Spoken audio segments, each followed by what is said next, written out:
A aliança PT e Cuba em meio à pressão de Trump e o que realmente está em jogo. Pouca gente percebeu, mas uma nota política divulgada no fim de semana pode ter implicações que vão muito além do debate interno brasileiro. Enquanto os Estados Unidos aumentam a pressão econômica contra Cuba, uma das principais forças políticas do Brasil decidiu se posicionar publicamente e de forma direta contra a política externa de Donald Trump. Não foi um gesto protocolar, não foi uma declaração genérica, foi um posicionamento claro, ideológico e assumido. E quando isso acontece em um cenário internacional já tenso, a pergunta não é se haverá repercussão, mas onde e até que ponto. O que exatamente o PT disse? Tudo começa com um comunicado oficial divulgado pela Executiva Nacional do Partido dos Trabalhadores. Em linguagem direta, o PT sai em defesa de Cuba em meio ao endurecimento das sanções impostas pelos Estados Unidos. O partido critica a postura do governo norte-americano e rejeita as acusações feitas por Donald Trump contra o governo cubano. Segundo o PT, Cuba estaria sendo alvo de uma política de pressão econômica contínua, que se arrasta desde os anos 1960 com o embargo econômico imposto pelos Estados Unidos. A nota não tenta equilibrar os dois lados, ela escolhe um campo. E isso, por si só, já muda o peso do comunicado. Por que Trump elevou o tom contra Cuba? Para entender o impacto dessa declaração, é preciso olhar para o contexto internacional. Donald Trump vem adotando uma política externa agressiva em relação a Cuba. O presidente americano acusa o governo cubano de apoiar grupos considerados terroristas e de fomentar instabilidade política na América Latina.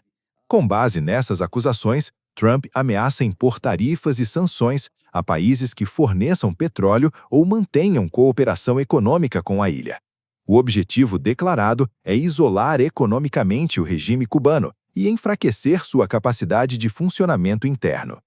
Independentemente da avaliação ideológica, trata-se de uma estratégia com efeitos reais e imediatos sobre economias e relações diplomáticas. Por que essa ameaça não é apenas retórica? A diferença entre um discurso político e uma ameaça concreta está na capacidade de execução. E, nesse ponto, os Estados Unidos têm histórico. Trump deixa claro que qualquer país que desafie essas sanções pode sofrer consequências econômicas, tarifas, restrições comerciais e dificuldades de acesso ao mercado americano fazem parte desse pacote de pressão. É exatamente nesse cenário que a posição do PT ganha outro peso. Ao se posicionar publicamente contra essa política, o partido assume um discurso que, ainda que simbólico, desafia uma estratégia adotada pela maior potência econômica do mundo. O PT vai na contramão da política americana. No comunicado divulgado no sábado, 31 de janeiro, o PT adota uma linha clara, rejeita as acusações feitas por Trump e desloca o debate para a questão da soberania nacional. Segundo o partido, o embargo econômico imposto a Cuba não é apenas uma ferramenta diplomática, mas um mecanismo de pressão que atinge diretamente a população civil. A nota defende o fim do embargo e afirma que Cuba tem o direito de decidir seu próprio caminho político sem interferência externa. É uma leitura clássica dentro da tradição da esquerda latino-americana, mas que contrasta diretamente com a narrativa defendida pelo governo americano. A acusação mais sensível da nota. O ponto mais delicado do comunicado aparece quando o PT acusa o governo Trump de tentar sufocar totalmente a economia cubana. Segundo o texto, ao dificultar o fornecimento de combustíveis, os Estados Unidos estariam comprometendo a geração de energia elétrica na ilha, o que afetaria diretamente a vida cotidiana da população. Essa afirmação transforma a discussão econômica em uma denúncia de impacto humanitário. Não se trata mais apenas de sanções políticas, mas de consequências diretas sobre serviços básicos e condições de vida. Defesa de Cuba ou defesa da revolução? Até aqui, o discurso poderia ser interpretado como uma crítica à política externa americana, mas a nota avança. O PT afirma explicitamente que seguirá defendendo o povo cubano, seu direito à autodeterminação, sua soberania e a Revolução Cubana. Essa frase não deixa margem para interpretação. Não é apenas uma defesa circunstancial, é um alinhamento ideológico explícito com o projeto político cubano. Para apoiadores, trata-se de coerência histórica. Para críticos, é um posicionamento que ignora os custos diplomáticos e econômicos desse tipo de aliança. O que esse posicionamento revela? Quando um partido do tamanho do PT adota esse tom, a mensagem vai além do texto.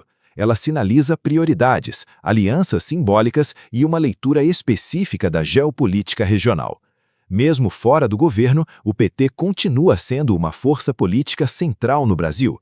Suas posições ajudam a moldar o debate público, influenciam aliados e provocam reações de adversários. Em um ambiente internacional polarizado, esse tipo de declaração não passa despercebido. Quais são os riscos reais? O posicionamento do PT levanta questionamentos importantes. Até que ponto declarações partidárias podem impactar relações diplomáticas? Qual o custo de desafiar, mesmo simbolicamente, a política externa americana? E como isso repercute em um cenário econômico global instável? Essas perguntas não têm resposta simples, mas ignorá-las seria ingenuidade. Na política internacional, gestos simbólicos frequentemente antecedem movimentos concretos. Um gesto calculado ou ideológico? Ao divulgar essa nota, o PT poderia ter adotado um tom moderado, poderia ter ficado em silêncio, poderia ter usado linguagem diplomática. Não fez nada disso. Escolheu se posicionar, escolheu confrontar, escolheu reafirmar uma aliança histórica. Se isso é apenas retórica ou sinal de algo maior, o tempo dirá. Mas uma coisa é certa, não foi um gesto neutro. Agora a análise é sua. Diante de tudo isso, a pergunta final fica com você. Esse posicionamento do PT representa defesa legítima da soberania latino-americana ou um risco político desnecessário? É coerência ideológica ou provocação diplomática? Compartilhe este conteúdo, leve essa discussão adiante, porque entender o contexto é o primeiro passo para formar uma opinião informada, e não apenas reagir à manchete.